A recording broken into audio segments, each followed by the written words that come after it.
მოგესალმებით, ეს არის დისკუსია ნიკო გერსამიასთან, ჩვენი სტუმარი არის დღეს ნიკა ფარულავა კოალიციის ცვლილებებისთვის და დღევანდელი ჩვენი თემა არის რუსული პროპაგანდა და მისი ეფექტი ქართულ პოლიტიკაში და გავლენა ახალგაზრდებზე. მოგესალმებით ნიკა.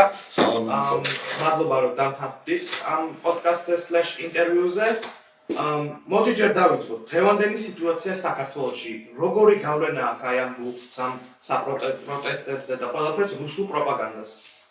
ხო, პირველი რიგით უნდა დავიწყოთ არის ის, რომ რეალურად თუ რუსული პროპაგანდის ნაწილს შევხედავთ, ნელ-ნელა ეს თქვა ძალა გამოცდილი რჩება საქართველოში გავლენის ნაწილში, ანუ კითხვის პირველ ნაწილს რო გავცეთ ჯერ პასუხი, იმიტომ რომ საბოლოო ჯამში ნელ-ნელა ადამიანმა დაიწყეს საუბარი რეალურად არის სიმართლე. არა მარტო საუბარი, არამედ კონკრეტული ფაქტების წარმოდგენა ამ სიმართლესთან დაკავშირებით, ხო და ანუ ამის გადმოძახილი იყო აი კომისია, ეგრეთ წოდებული კომისია, რაც არის საპარლამენტო მანდატს, რაც ისტორიებს რაც წვებოდნენ და თითქოს ომთან დაკავშირებით იგივე რეზოლუცია, რომელიც მაშინ იქნა მიღებული, ყველაფერი დოკუმენტებად გამოვიდა ზედაპირზე და ადამიანები რაღაცას რაც არ იცოდნენ, ნელა დაიწყეს გაცნობა. ხო, ამიტომ ამბობთ ხოლმე და ჩვენ რას ვამბობთ, ძალიან ცნობილი გამოთქმა, რომ ზოგადად ავტოკრატებს ეშინეთ ინფორმირებული ადამიანებს. და ეგ ინფორმირებული ადამიანი არის ამბლეში საფრთხე. ახლაც ხო ბოლო მომენტთან დაკავშირებით ადამიანმა დაიწყეს მეტი ინფორმაციის მოძიება და საბოლოო ჯამში პროპაგანდას უპირისპირდება სიმართლე. სხვანაირად პროპაგანდას ვერ დამარცხება. გავლენის ნაწილში რაც შეეხება, გავლენა დიდი ჰქონდა, მათ შორის იმიტომ რომ აქამდე მოვიდა ქართული ოცნება, სწორედ ამ პროპაგანდის ნაწილი იყო. არსებობდა კითხვები, რომლებიც არ იყო პასუხი გაცემული, არსებობდა ტყუილები, ანუ ტყუილებით და პროპაგანდით ნაშენი ალტერნატიული რეალობა, რომელსაც არავინ არ უპირისპირებდა, ესე ვთქვათ, შეშმარიტებას, ანუ რაღაც ალტერნატიულ სამყაროში გაცხოვრებს, სადაც შეუძლია თქვას ერთიც, მეორეც, მესამეც ან ურთიერთ გამომრიცხავიც, მაგრამ საბოლოო ჯამში ეცადოს რომ ამ ადამიანებს რაღაც ამით ტვინები გამოუცხოს. კი, ინფორმირებული ადამიანი მართლაც არის საფრთხე ავტოკრატების და დიქტატორების, აი მაგალითად ჩრდილოეთ კორეაში რომ ინფორმაცია ფაქტობრივად არ არის. ხო. აი ინფორმაცია რომ გაცვლოს რეჟიმი მან ჩამოიშვება. ხო, ეგ საკითხავი ეცალია, მაგრამ სიმყარეც მინიმუმ უნარჩუნებს, კი. პროპაგანდა, აი დღეს ოპოზიციის და ოპოზიციის ლიდერების წინააღმდეგ ძალიან ხშირად ხდება ხოლმე აი ტროლბოტების გამოყენებით. ხო, ეს არ არის მარტო კოალიციის ცვლილებებისთვის, ეს არის პარტიები. ზოგადად ეგ ტრენდია 2012 წლიდან შეიძლება ითქვას და მე უკვე სახეს იცვლი და ეტაპობრივად ჩვენ გვახსოვს ხო 2020 წლის არჩევნების დროს მაგალითად ბანერები იყო გამოყენებული, სისხლიანი ბანერები და ახლა ვერავინ დაგვაჯერებს რომ ეს იყო რაღაც თვით შემოქმედება რამდენიმე გაბრაზებული მოქალაქის, იმიტომ რომ იმ პერიოდში იგივე მე, იგივე ჩემი მეგობრები, ვინც მაშინ აქტივისტები ვიყავით, სტენსილს ვეღხატავდით ისე რომ ჯარიმა არ მოხსოვდა, ხო, ანუ ჩვენ ვართ ტოტალური კონტროლის ეპოქაში, ტოტალური კონტროლისკენ მოწოდებული რეჟიმი გვყავს და ვერავინ დაგვაჯერებს რომ რაღაც დიდი ძვირადღირებულ ადგილებზე ბანერები საერთოდ ადგილებზე რამდენიმე ადამიანმა გააკეთა. ეს ტყუილი ეგ იყო სიამოვნებაში გაკეთებული იმისთვის რომ ერთი დემორალიზება მოეხდინათ აკეთა ფლანგის, მეორე დეჰუმანიზაცია მოეხდინათ საბოლოო ჯამში და მთავარი მიზანი ამის ის იყო რომ ადამიანების სენსიტიურ უზნეობებზე ეთამაშათ, იგივე იქნებოდა ომის თემატიკა, წელს ნახეთ ბანერები ხო უკანასკნელ არჩევნებზე, თუ რაღაც მოუშუშებელი ჭრილობების შეხსენება იგივე ლეგიტიმური თუ არალეგიტიმური მიზეზებიდან გამომდინარე. ხო და აი ძალიან ხმარობს ხოლმე ამ სისხლიან ბანერებს და აი ისეთი ისა რომ ემოციურად აიძაბები მაგალითად თუ რაღაცა იყო მაგალითად ძალიან ხშირად გამოცხადდა ყველა ოპოზიციური პარტიის ლიდერი მიხეილ სააკაშვილი, ნიკა გვარამიაკ, მამუკა ხაზაძე იგახარეთ თუ რამე იყო აი მე ვფიქრობ რომ ის მიზანი არის თუ რამე იყო რაც მოხალხს მაგალითად წინა ხელისუფლების დროს არ მოსწონდა ოპოზიციის პარტიაში რაღაცა ამბობ პატარა აი ამაზე იწყებს ფიქრს უფრო ვიდრე აი მაგალითად ოცნება რაც აკეთებს დღეს. რაც შეეხება უფრო აი ტროლბოტებს, აი ტროლბოტები უფრო არის იგივე სისხლიანი ბანერების მეთოდი, მაგრამ სოციალურ და ახალგაზრდებზე რომ გავლენა მოახდინოს. სინამდვილეში ტროლბოტები არის უფრო ალტერნატიული რეალობის შექმნისკენ მოწოდებული მექანიზმი და ეგეც ხო არ არის ახალი ხო? რუსეთში იყენებენ აქტიურად, ბელორუსში იყენებენ აქტიურად, ან ზოგადად ეგ არის შექმნილი იმისკენ, რომ ჯერ 21 საუკუნე განსაკუთრებით ბოლო წლები არის სოციალური ქსელების სამყარო. სოციალური ქსელები კიდევ არის რაღაც სამყაროს აღქმის შენეული ვერსია, ესე ვთქვათ, თუ ზუსტი სიტყვა არ ვიცი. იმიტომ რომ მაინც საბოლოო ჯამში ამ იმაში იკეტები ადამიანი მე დროს ატარებს სოციალურ ქსელში, იყალიბებს ხედვებს, იყალიბებს რა ვიცი განწყობებს, ემოციებს. აქ დაიწყეს უკვე თამაში ამაზე. აქ დაიწყეს თამაში და სხვა შორის Facebook-მა ვორცდები 3ჯერ, 2ჯერ ზუსტად მახსოვს, რამდენიმე ასეულობით არაოთენტური და კოორდინაციაში მყოფი Facebook გვერდები გამოუვლინა ქართულ ოცნებას და დაუბლოკა და წაუშალა დეზინფორმაციის გავრცელების გამო. მეტიც მე მგონი ერყლებაშვილი იყო მაშინ პრემიერ-მინისტრი, პირადი აკაუნტიც კი გაუქმეს TikTok-ზე თუ არ ვცდები, იმიტომ რომ დეზინფორმაციის გავრცელებას ხო ან TikTok-ზე მოხდა, Facebook-ზე ზუსტად არ მახსოვს, მაგრამ იყო პრემიერის აკაუნტი. პრემიერის აკაუნტი კი არ იყო მთავრობის სტრატკომიდან იმართებოდა. ან საქართველოს მაშინ აღიარებულ მთავრობას საერთაშორისო დონეზე გამოუვლინა აკაუნტები, რომლებიც იყო რომლებიც ემსახურებოდა დეზინფორმაციის გავრცელებას, არ მოდა საერთაშორისო შიდა სტანდარტებს და ამის გამო გაუვლინა. ხო და აი TikTok-ზე მინდა გელაპარაკოთ ეს ახლა და TikTok-ის რობოტები არის ხომ აი ძალიან საშინელო. TikTok-ის ალგორითმი ისეთია რომ შეიძლება რომ უფრო ადვილია რომ უფრო გავრცელებადია, ხო? აი და ძალიან ხშირად არის ხომ აი ხელოვნური ინტელექტით გაკეთებული პროპაგანდა, რომელიც აი ამცირებს ოპოზიციის ვიღაც დიდ ლიდერს. ხო, ეგ TikTok-ის სინამდვილეში ხო რუსებისთვის აპრობირებული მეთოდია. ჩვენ ნახთ რუმინეთის არჩევნები, რუმინეთის არჩევნებში პირდაპირ ჩარევა დადასტურდა მათ შორის ყველა საერთაშორისო პარტნიორის მიერ და შიდა გამოძიებითაც და პირდაპირ იყო გამოყენებული ნახსენები, რომ TikTok-ის აკაუნტებით ხდებოდა ადამიანებზე საზოგადოებრივ აზრზე ზემოქმედება. მათ შორის იყო ამის მაგალითები მოლდოვაშიც, როდესაც მოლდოვაში არჩევნებისთვის ილონ შორმა, რუსეთში გაქცეულმა მოლდოვებმა პრორუსმა რა თქმა უნდა, ცხადია ოლიგარქმა 200 მილიონი დახარჯა. მაია სანდუს წინააღმდეგ და რეფერენდუმის დროს მისი პროევროპული პოზიციების წინააღმდეგ დამარცხა და საბედნიეროდ მოლდოვურმა ხალხმა და პროევროპულმა პოზიციებმა გაიმარჯვეს. ოღონდ ანუ აქ რატომ მაგალითად აქაც იყო TikTok-ი გამოყენებული, თუ არ ვწდები რამდენიმე თვით ადრე არჩევნებამდე 64 TikTok აკაუნტი დაარეგისტრირეს, მე მგონი 64 რიცხვში შეიძლება მეშვა ბევრი იყო, შეიძლება 64-დან უფრო მეტი. ნაკლები არ იქნებოდა. და მაშინ იყენებენ აქტიურად რაღაც აგრესიული კამპანიის საწარმოებლად დეზინფორმაციის გასავრცელებლად, ანუ ეს TikTok-ი არის მექანიზმი, სადაც მარტივად მოკლედ შეგიძლია ადამიანს მიცე შენი გზავნილი და იქ უკვე აღარავინ არ შედის იმაში გადამოწმებადი, ეს არ არის გადამოწმებადი, ძირითადად დამოუკიდებელი ფაქტ-ჩეკერებიც იქ ნაკლებად ოპერირებენ, ყოველ შემთხვევაში საქართველოს მაგალითზე ამის თქმა შეგვიძლია, მაგრამ TikTok-ი საქართველოსთვის მაინც ნაკლები გავლენის მომტანი. ოღონდ ხო, მოდი გარნიშნავს იმას, რომ არ არის საფრთხე. იმიტომ რომ დადასტურდა რეალურად რუმინეთში და მოლდოვაში რომ ეგ არის საფრთხე. ამიტომ ხო მაგას ყურადღება გამოვიცეთ. რაც შეეხება აი ამ წინასაარჩევნო კამპანიას 26 ოქტომბრის არჩევნების აი ოცნების ეს პოსტერები არავამ საერთოდ მშვიდობა და აი დანგრეული ამორალური იყო პირველი ხარ სხვა შეფასებას პირველი ვერ ვიცემ, იმიტომ რომ თავს უკრაინის საავადმყოფოც კარგი თამაზე განცხადება და უკრაინის თავის ოფიციალურმა წარმომადგენლებმაც არ შეიძლება ზოგადად ამორალურია და არა ადამიანურია და არა ქართულია, ქართულობაზე ყოფილება არა ქართულია სხვის გასაჭირზე კაპიტალიზება. არ შეიძლება სხვის გასაჭირზე კაპიტალიზება და იმასთან დროს ყოფილი იყო ამორალური. ჩემი ტერორის შემცველიც იყო, იმიტომ რომ შენს თანამოქალაქეებს მუდმივ შიშია ცხოვრება, მუდმივი შიში ტერორია, სხვა არაფერი არა, მუდმივი შიშის კულტივირება და ემოციებზე, ადამიანის ემოციების დამშევა ტერორი. და მესამე ეს იყო მოღალატეობრივი მათ შორის შენი ისტორიის და მომავლის წინაშე, იმიტომ რომ ამ ბანერებზე ისე იყო ყველაფერი გამოტანილი, რომ თითქოს უკრაინის ბრალია ის, რომ უკრაინელი ბავშვები იღუპებიან და უკრაინაში მართლმადიდებლური ეკლესიები, ამ მართლმადიდებლური ეკლესიების ბომბავენ, ხო? სემპლეში ამ ბანერებზე არ ჩანდა ვინ იყო ამ ყველაფერი დამნაშავე. ჩანდა ის, რომ უკრაინას რაც შეეძლო თითქოს ეს აერიდებინა, ხო? ანუ ის იყო სიგიჟე, ხო, მარტივად ვთქვათ, იყო ამორალური საქციელი, იყო სხვის გასაჭირზე, მოკლულ ბავშვებზე და დანგრეულ ეკლესიებზე და ქალაქებზე საარჩევნო დივიდენდების მიღების თაობა და იყო სამთავრობო პლანის წინაშე ძალიან დიდი ხალხი ჩემი აზრით, განსაკუთრებით მაშინ, როდესაც იცი რომ უკრაინელები ყოველთვის ახალგაზრდა იქნებოდა თუ 2018 წელს შენ მათ შორის ფიზიკურად ეხმარებოდნენ და აი რატო გააკეთებდა ამას ოცნება? ჩემს ეს არის საინტერესო, იმიტომ რომ თუ უფრო დააზიანებდა ეხნოსებას, მართლა გააკეთებდა რაღაცა ბენეფიტი აიღო ოცნება მაშინ? აიღო, მე მგონია რომ აიღო, იმიტომ რომ ჩვენ ვართ ქვეყანა, რომელმაც ბოლო 30 წელში, რომელსაც ბოლო 30 წელში ჰქონდა ყველაზე მეტი ომი რუსეთთან. ომის მიღმა ჰქონდა რამდენიმე კონფლიქტი, როგორც ომი უბრალოდ არ დაკვალიფიცირდა, ესე ვთქვათ, რომელსაც აქვს მოუშვებელი ჭრილობები, მათ შორის შიდადაპირისპირების, რომელსაც აქვს და რომელმაც ვერ მოახერხა ამ წლიდან გასვლა. რაც ეტაპზე ჩვენ მქონდა ამის შანსი, ვცდილობდით გავდივით და ყველაფერს ვაიმს თავი დავანებოთ. პირველი ჩვენო პროგრამა იყო 21 საუკუნეში პუტინის შეკავება, მოუწია სამწუხაროდ და ამიტომ ეს მოუშვებელი ჭრილობები არსებობს. თან ისეთ პატარა ქვეყანაში და პატარა რეჟისტრაც ვართ.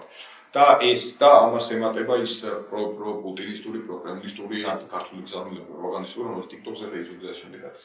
კი და ის რობოტები დავრცელებდნენ ამას, რომ აი ოპოზიცია თუ მოვა დაიწყება ომიო, იმიტომ რომ აი რუსული მთავრობა რადგან ეხა არის რეალურად რუსეთი მეტნაკლებად დაიწყებს ამ ომს და ეხა ესენი ამბობენ აი თუ საქართველოს წავა ევროპისკენ, თუ საქართველოს წავა დაიწყება ომი. მათი ანგლიაში მარტივი პასუხია, და მარტივი პასუხი არ არის, ცხადია პირიქით თემა ამიტომ ესე გამოიდეს რა. მარტივი პასუხია, მაგრამ ადამიანს უნდა უთხრათ რამდენიმე რამ. პირველი ტყუილია, რომ რაღაც თუ ევროკავშირისკენ წავალთ და ევროკავშირში გაწევრიანების გზაზე ჩვენ ომის დაწყება მოგთხოვეს და ამიტომ არის ეს ომი და ამიტომ აქვს შეჩერებული ევროინტეგრაცია ტყუილი, იმიტომ რომ მოლდოვამ და ჩვენ მოლდოვასთან და უკრაინასთან ერთად წესით მოლაპარაკების პროცესი უნდა ქონდეს გახსნილი, მაგრამ არ გვაქვს. მოლდოვამ მოლაპარაკების პროცესით გახსნა. დამატებითი ბენეფიტებიც მიიღო, მათ შორის ფინანსური მხარდაჭერის სახით, მაგრამ არანაირი საომარი მდგომარეობა და საომარი მოქმედებები ახლა მოლდოვაში არის. ანუ კითხვები რო დავსვათ უბრალოდ თუ ჩვენთან დაიწყებოდა ომი, რატო არ იწყება მოლდოვაში? ხო, მოლდოვამ თუ გაგონს რომ დაიწყო გადავიდა მოლაპარაკების ეტაპზე, დამატებით ფულის დახმარებებს იღებს, უახლოვდება ევროკავშირში საბოლოო ინტეგრაციას, მაგრამ ომი არ არის. ანუ ეგ არის ერთი ტყუილი. პასუხი რომ თუ ჩვენ ევროკავშირში შევალთ, ომი დაიწყება და მაგით ვიღებენ რომ ომი გულათ რომ დაიწყო, მოლდოვაში არ დაიწყო და ჩვენზე წინ არის. მეორე, ადამიანს უნდა უთხრათ აუცილებლად რა ჩვენს ვერ მივიტანეთ ალბათ და იყო ის რომ რეალურად ევროკავშირი და ნატო საბოლოო ჯამში არის მშვიდობის და სტაბილურობის ერთ-ერთი გარანტი. ხო, ანუ არასდროს ევროკავშირის ტერიტორიაზე არ ყოფილა ომი, არის ეს დაცულობის ოჯახი, შემდეგ ცხადია მოდის ნატო და ერთი მეორის ორი უჭირდება ჩვენ საბოლოო ჯამში და უნდა უთხრათ ის რომ ხო, მათ შორის უკრაინის ომმა აჩვენა ის რომ ჩვენ გვჭირდება ვიყოთ უსაფრთხოების კლუბის წევრები და ქართულოს თემასთან ერთად ვერ ხვდებით ამ უსაფრთხოების კლუბის წევრები. თუ გინდა რეალური მშვიდობა და დაცულობა, უნდა მივიდიოდეთ იქით. სადაც არის ეხა მიდის მოლდოვას. ხო, შეიძლება დღეს იყო მოლდოვაში ჩასული ნატოს გენერალური მდივანი. ჩვენთან არ იყო.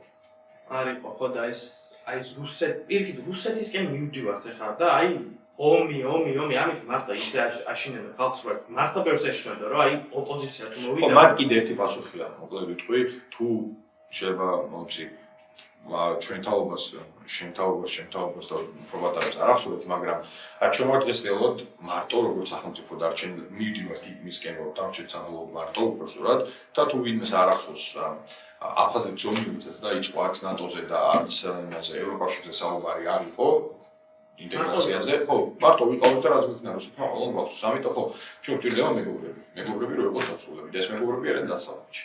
კი, და აი ოცნება თანხა როგორ პროპაგანდას აუცილებლად და აი ამაზე მინდა კიდე გელაპარაკო. მაიდანის რევოლუცია რომ მოხდა უკრაინაში 14 წელს აი ამბობენ რომ აი მაიდანი რომ მოხდა ზუსტად ამიტომ დაიწყო ომი და ჩვენთან ამბობენ აი ნაცმაიდანის პროპაგანდა გააზიანებს რომ აი ამ ნაცმაიდანი უნდა და ხალხის დახოცვამოთ და თუ ეს მივეცით ამის საშუალებაო. ხო, მაიდნის მერე აქაც ომი დაიწყება. სხვაში რუსეთი დაეხმარა ამაში, რუსული კავშირის პირველი აქციები რო იყო აი პირველ ინიცირებაზე, მაშინ რუსეთის საგარეო საქმეთა სამინისტრომ გაავრცელა განცხადება, რომ ქართველებს სურს მაიდნის მოწყობა. ხო, ანუ იდენტური ეგზამინებია. უბრალოდ აქაც რო ვიცოდეთ. სერბეთში ვუჩიჩი, ბელორუსში ლუკაშენკო, რუსეთში კრემლი, პუტინი ან მისი მმართველობა, ეს სიამოვნებაში ყველა ერთად მოქმედებს ერთ-ერთი ეგზამინებით. უჩიჩის ყველა აქციის შემდეგ გამოდის თვითონ ან მისი გუნდის წარმომადგენლები და ამბობენ რომ ეს არის დასავლეთიდან ინსპირირებული მაიდანი. იგივე ისაუბრა 2020 წელს ლუკაშენკომ გაყალბებული არჩევნების შემდეგ რაშენეგაცის არავისარო ღიარებია პრეზიდენტად და იგივე საუბრობს ქართული ოცნებაც. ხო, ანუ ერთი სახელმძღვანელოა და ამ სახელმძღვანელოთი კრემლიდან წამოსული რაღაც კრემლის სახელმძღვანელოებით ყვებავენ საზოგადოებას. ეს მაიდანი ქართული ოცნების მხრიდან კიდევ უფრო ამაზრეზენია მაიდანზე მოსმენა ემოციურად თუ შევხედავთ, იმიტომ რომ მაიდანი უკრაინელებისთვის იყო დაახლოებით იგივე რაც იყო ჩვენთვის 9 აპრილი.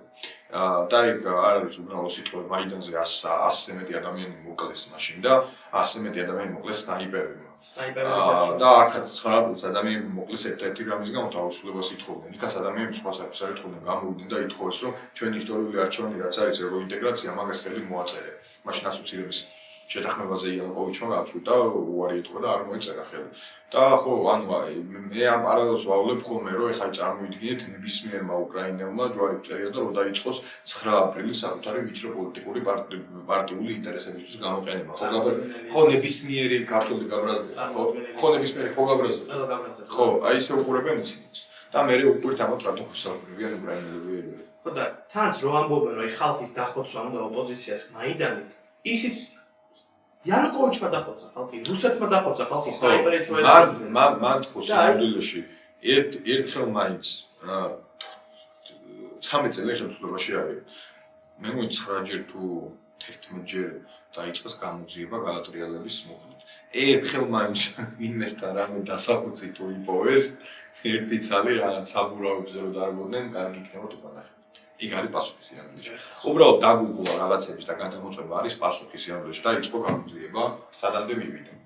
აი ადამიანმა უნდა გადაამოწმოს 2024 წლის სექტემბერში თუ 23-ის არ მახსოვს, სუსმა დაიწყო გამოძიება, რომ უკრაინელებთან და პოლონელებთან ერთად საქართველოში ისგან რევოლუცია იგეგმება. მსგავსი 18 სექტემბერი იყო, ზუსტად მახსოვს. ვინმე მისის ეს გამოძიება რა შედეგზე არ გასული. ანუ სახელმწიფო უსაფრთხოების სამსახური გამოვიდა და ორ პარტნიორ ქვეყანას დააბრალა, რომ შენ შეერაგებული ძალები პოლონეთთან შენს ტერიტორიაზე იწვევიან ადამიანები, პოლონეთს უთხრა ჩვენს პარტნიორ ქვეყანას, რომ აქ შემდეგ შეერაგებული გაატრიალება მოხდეს. ვინმე მიკითხა ეს გამოძიება რა ეტაპზეა? ანუ ეგა ხო, არ ნეცფიცებულება არის, მიცემულება არ მიხებოდა. მოქალაქემ უბრალოდ უნდა დასვას კითხვები და მარტივად იპოვოს. ანუ ამ კითხვის დასმაში იპოვის პასუხი ნებისმიერი მოქალაქე. დაგუგლოს, უნდა IA-ის კითხოს, გაიგებს ყველო. თან 21 საუკუნეში მძავადია. ეხლა ჩვენი საბოლოო შეკითხვა რაც გვაინტერესებს. როგორ შეიძლება სწორი არა. როგორ შეიძლება სწორი ინფორმაციის მიწოდება და რუსული პროპაგანდის საბოლოო დაძლევა საქართველოსთან და საქართველოს პოლიტიკიდან? ეგ მგონია რომ სამყაროს საფიქრად როგორ შეიძლება პროპაგანდა ზოგადად პროპაგანდასთან უძალო მე რუსულ პროპაგანდასთან მაგრამ ეგეთი უძლიერიც არ არის.